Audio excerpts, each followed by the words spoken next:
Hi YouTube. Aye, it's cold here. So just over my left shoulder, you can see that heater there. I had to turn it off because it's. I said before it's like a small sun. If I turn it back on to get some lovely heat, even though I've got my little oil heater down here, it's like a sun, and it really kind of it takes over the whole. Check it out, you know. It's like having a small like I said, sun behind you. Anyway, I will survive just now for this little quick update. So I just posted on the community page a little kind of studio tidy up that I've done. I got donated a double monitor stand, an old monitor, and it's actually quite handy because I've actually got a little bit of a kind of YouTube script on my left monitor here. I've got OBS running here, but more so than anything else, if you have a look at that community page post that I just did, I can run parts of Cubase and different monitors. This is like all like brand new to me and fantastic and everything, but to many of the world, this has been the way it has been for a long time. We're running multiple monitors or large monitors. Anyway, so I digress. First of all, thank you always to all the subscribers. On the previous community post that I made, I commented about subscribers falling off or tailing off, and that's fine. That happens. It's just the way it is. I would love to know why though. Sometimes is it something I've said? Is it content I've done? Maybe it was someone who clicked subscribe and they're not a trumpet player. They thought, oh, why did I subscribe to that? Maybe I'm not posting enough. So give me an idea. I would love to try and obviously maintain all the subscribers that I've got, and also try and build on this, which kind of takes me on to a topic that I've been just constantly keeping you guys, everybody up to date on, and that's what's going on with my teeth. So you'll see that I still have my original teeth. Everything's still there. This one here, I think maybe you can see now, it's actually kind of moved again slightly, or at least it feels it's moved again slightly, and is very, very awkward to play. I have actually had to change my playing style. I wouldn't say dramatically, but once more, to allow me to continue to work. So I always used to be more of a kind of like straight ahead player, and in certain situations as well, I would probably start off more like this, tuck position. So nowadays what I've had to do when I'm playing, I've had to have a more, I want to say, pronounced pivot. So when I'm playing into the upper register,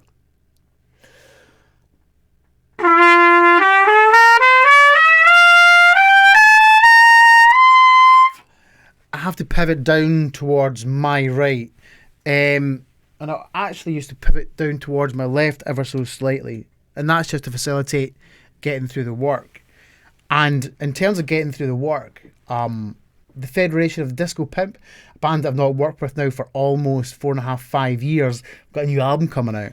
This might be the very, very last thing that I do before the surgery happens on my teeth. The recording sessions are set for the beginning of February, 5th and 6th of February, I think it is. Had a rehearsal with them on Tuesday night, and I could barely play yesterday. So today's Thursday, Tuesday was 2 days ago. Wednesday just wasn't happening, you know, because I'm having to put so much effort into protecting this side of my face, because this guy here creates so much discomfort and there's no support here whatsoever. It has been really, really, really, really awkward trying to get one enough practicing to be strong enough to do the work that I've got to do, and not overdo that practice so that I'm actually doing damage that means I can't play a following day or whatsoever. So this has left me with a couple of dilemmas when it comes to gigs, when it comes to taking work that I want to take or can't, or can't take, I suppose. And what that means as well is that, for example, I had the rehearsal on Tuesday night, so 2 nights ago, and it's pretty heavy stuff. I don't know if any of you have checked out of the Federation of the Disco Pimp, but in terms of on the FaceTime, it's brutal, you know, it's absolutely brutal. Rangy, loads of technique, thankfully not too much soloing for me, but don't get any chops for it on those types of gigs. But it's pretty full on. So what that means is like doing that type of work rehearsing, gigging, etc., and then coming away now, I just can't carry that on. I can't do that.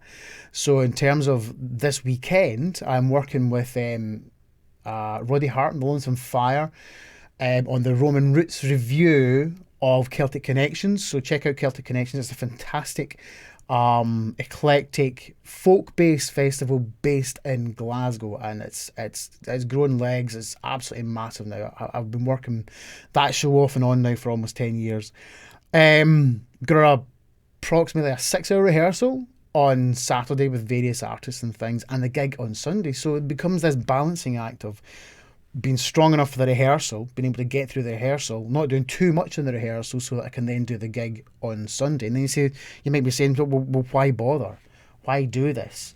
Why put yourself through this type of anguish to make sure that you can do the gig? It's because I want a gig, I want to keep playing. I want to do as much as I can. If it gets to the stage where it's very, very close to the stage now that I cannot actually do the work, then that's a problem. And I suppose I'm not far away from that now. So that brings me on to what's actually happening with the surgery. I've had confirmed funding from the Royal Society of Musicians, and I'm going to spend some more time on this in a later video. They have managed to provide at least 50% of the funding. I'm waiting to hear from helpmusicians.org to see if they're going to provide any funding as well. It's a lot of money, I would have to do it myself if I didn't receive the funding. But I think I'm going to owe some massive favours and respect and just thanks to Royal Society of Musicians and hopefully as well helpmusicians.org to get me through this. Like I said earlier on, the surgery is probably going to happen the first week of... I'm saying that off the top of my head. Might be the first week of February. Hopefully I can get the Federation of the Disco Pub recording out the way and in the bag, and then I can go straight into the surgery. And that'll be me out of action for February, March and April. And I already have diary bookings in for May onwards. And some pretty big events coming up as well this year. There's a lot of things that I want to do with my playing. And in terms of where my playing will evolve from this, I have no idea. I don't know what's going to happen. Already, probably since 2017, 2018, when I started going through these dental issues, I've had to modify my playing in ways that, I don't know, not that I would say that I would never have imagined before, but certainly more drastically than I might have thought I've had to. I'm playing in the smallest equipment in terms of mouthpieces that I've ever used before. So my AR Resonance VS rim is approximately a Shilke 6 rim. And, I've done gigs all the way up to like lead work on Bach 3Ds, etc., that type of thing. But to get me through the work that I have to do now, I'm on the smallest, most compact equipment. And that's something that'll be interesting to see how that evolves once everything settles down. So come April, May time, everything going to plan, I'm hoping that I'll be able to get as quickly, I'm hoping that I'll be able to get as back to work as quickly as possible. Again, I have no idea how this prognosis plays out in terms of recovery time, but I have heard from a lot of other colleagues, first and second hand, that once we've gone through this, then everything should be fine. Everything should be even better than fine, because I won't have to play defensively anymore. And that also brings me on to one other point about playing. I've had to play in such a way that I've been using less and less and less pressure. There are downsides to that. So I've been noticing some of the heavier gigs, and particularly on Tuesday night when I was playing that... That's the doorbell going in the big studio. I noticed playing on Tuesday night that because I'm playing further and further over to the right, that there's no compression here on the left-hand side, so getting loads of air coming out the left-hand side, and that's not good, but because I'm moving the embouchure so far over to the right to get through gigs, there's just not the strength here, because I'm not used to playing with the grip actually right here. That's where the mouthpiece usually is. So it brings me on to thinking about exploring pressure, lack of pressure, too much pressure, just enough pressure when it comes to playing. So these are things I'm going to be looking forward to exploring when I come back into the playing. Minimal pressure techniques. And just I've no idea. It's kind of like a Pandora's box in my head in terms of like the potential for improvement, pitfalls, where my playing might start off, where it might end up. I've no idea, really, whatsoever. Really, I want to come back as good as, if not a better, trumpet player. But not just a trumpet player, musician. So I've got a trombone in the corner of my room that I started working on about a year. Going to be getting back into that. See if we can get some proper doubling going. You can maybe just, you can't see it, but just behind my chair, the bongos are over there. Oh, not the bongos are over there. I've got my shakers as well. Going to try to get some percussion stuff. So yeah, I'm hoping that this will allow me to become a more rounded musician as well. The reliance that we put on our teeth and the reliance that we put on our embouchure, the reliance that I put on myself as a trumpet player, puts a lot of that into question when you physically can't do the job that you want to do. One of the things that I've thought about is what happens if something horrendous goes wrong in the surgery, which I'm pretty sure it won't, but we can't help let our minds wander sometimes. What happens if it all goes wrong and something happens and I won't be able to play ever again?